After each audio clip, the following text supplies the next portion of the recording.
Bom dia, pessoal, tudo bem com vocês? Bom, aqui quem tá falando é Lia e hoje a gente vai acompanhar mais um dia da lição da Escola Sabatina e hoje é o nosso hipertexto, então roda a vinheta e a gente já vai começar.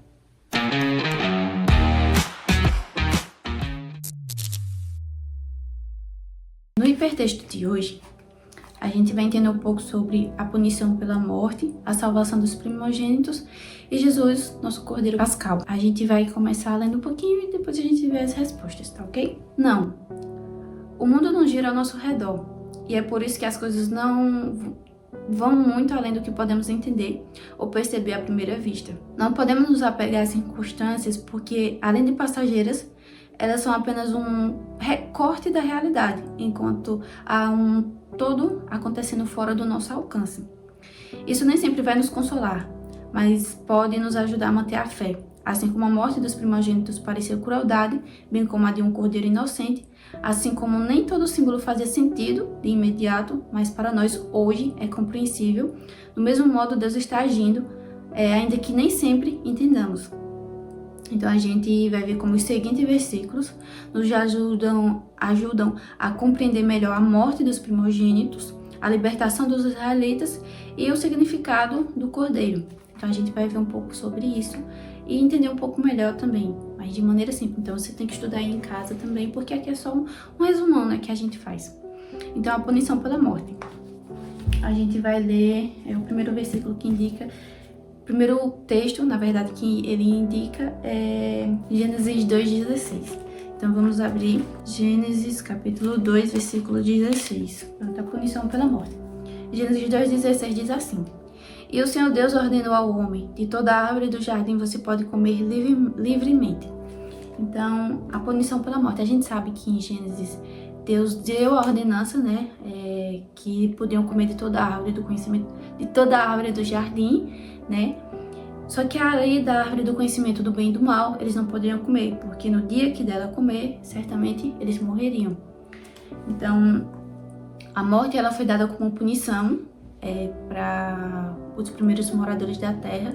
A gente sabe que não foi uma morte física, foi uma morte espiritual, né? Uma morte que não afetava eles como carne, né? Eles não deixariam de viver por conta disso. Mas aí eles seriam conhecedores do bem e do mal. Então, por esse motivo, eles teriam ali uma morte, não uma morte física, mas uma morte espiritual, uma morte que não da mesma maneira que a morte física não tem volta, essa morte espiritual não teria volta ali para eles. Então, essa é um dos textos que fala, né, sobre essa questão da punição pela morte, que é uma consequência que não tem volta, mas que teria uma opção. Assim como Deus falou aqui, né, que eles poderiam comer de toda a árvore, só não daquela, ele deu uma opção. Foi da mesma maneira lá com o pessoal do Egito, né? Ele deu várias opções, deu várias chances, ele lançou pragas, ele mandou avisando que faria que isso ia acontecer, ele avisou com antecedência que ia acontecer, só que mesmo assim o povo, né, no caso o rei, não escutou. Então a morte foi uma punição de uma escolha que poderia ter tido um caminho diferente, vamos dizer assim. E aí, na próxima pergunta, na verdade, né? A salvação dos primogênitos. O primeiro texto que fala é Números 8:17. Então, vamos abrir em número. O primeiro eu não vou ler os textos, porque isso vai ficar como tarefa para vocês aí de casa. Vocês vão ler os próximos textos e entender, né, como a questão da morte como punição. Então, você vai ficar essa tarefinha aí de casa para vocês. E agora a gente vai seguir, né? Números 8:17. Números capítulo 8, versículo 17. Diz o seguinte: Porque meu é todo primogênito entre os filhos de Israel, tanto homens como de animais. No dia em que matei todos os primogênitos na terra do Egito, eu os consagrei para mim. Para completar, a gente vai ler também Romanos 8:29. Então vamos abrir rapidinho em Romanos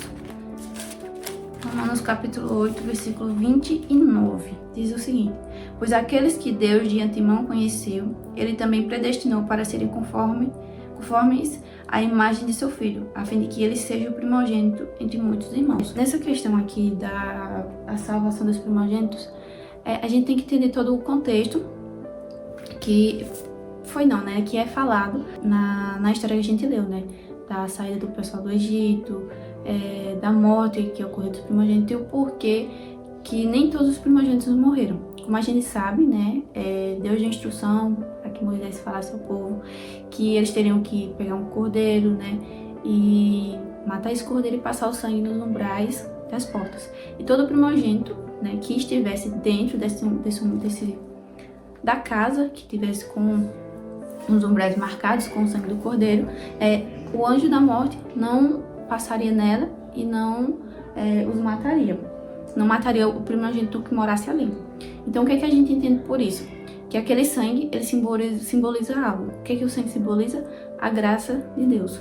Então, aquela casa, a partir daquele momento, aquela casa também estava simbolizando a graça de Deus. Aquela casa estava coberta com a graça de Deus.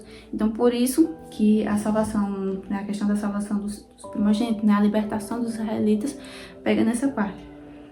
E aí, para fechar, eu acho que deu para entender, né? Se não deu para entender, você pode deixar a sua dúvida aí nos comentários, a sua pergunta. Acho que deu para entender, né? A questão da salvação dos primogênitos e tudo mais.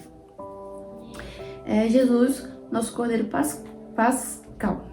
Eu acho que eu vou escolher 1 Coríntios, a gente ler. Joguem fora o velho fermento, para que vocês sejam nova massa, como de fato já são sem fermento, pois também Cristo, nosso Cordeiro Pascal, foi sacrificado.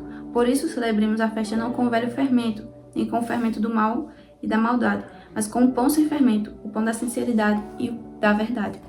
Então, essas 3 perguntas elas montaram, né, um certo contexto, né?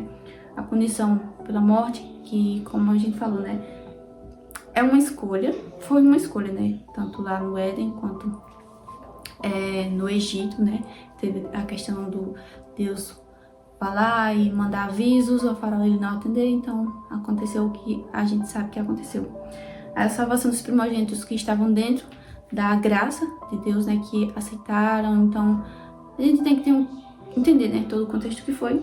E por fim, Jesus, nosso Cordeiro Pascal. A gente sabe que esse cordeiro que foi morto, tanto lá em Gênesis, quanto no Gênesis, né, no Éden, quanto os cordeiros, né, que foram sacrificados para proteger os primogênitos, eles estavam representando o nosso Salvador Jesus Cristo. Porque essas mortes vieram muitos anos antes, né, de Jesus Cristo. Todas essas mortes desses cordeiros, no caso, né, vieram muitos anos antes da morte de Jesus Cristo.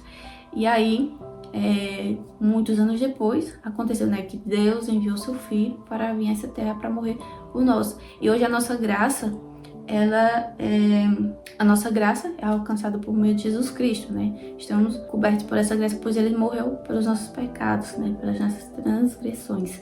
E hoje não precisa mais de nenhum sacrifício de algum cordeiro ou de animal, porque o próprio Jesus se sacrificou por nós. Então, eu acho que ficou um pouco claro, ficou claro. Espero que vocês tenham entendido essa questão. Eu gostei desse hipertexto de hoje. A gente debateu, né, um pouco, o pessoal aqui, né, da House, né, que a gente debateu um pouco sobre esse hipertexto de hoje, pra gente até entender melhor e eu passar com mais segurança aqui pra vocês. Bom, pessoal, pra gente encerrar, vamos fazer uma breve oração. Senhor Deus, eterno Pai, primeiramente eu te agradecer, Senhor, por nos dar a oportunidade de estar estudando a Tua Palavra. Obrigado, Senhor, por essa pessoa que está assistindo esse vídeo. E eu peço que o Senhor dê entendimento, sabedoria, Senhor, a elas e a gente, nós, que estamos, Senhor, sempre aqui estudando a lição para passar e eles que estão, Senhor, dispostos a ouvir. Meu Pai, abençoe o dia dela, que possa ser um dia proveitoso e deleitoso, Senhor, na Tua santa presença. É isso que eu te peço e te agradeço, em nome de Jesus Cristo. Amém. Bom, pessoal, eu vou ficando por aqui. Não esqueça de nos seguir nas nossas redes sociais que vão estar aparecendo aqui do lado. Deixa o seu like, também deixa o seu comentário se você ficou com alguma dúvida, se você na verdade quer acrescentar algo novo, alguma informação nova sobre esses textos ou sobre esse assunto. Então é isso, fiquem com Deus e até a próxima. Um beijo.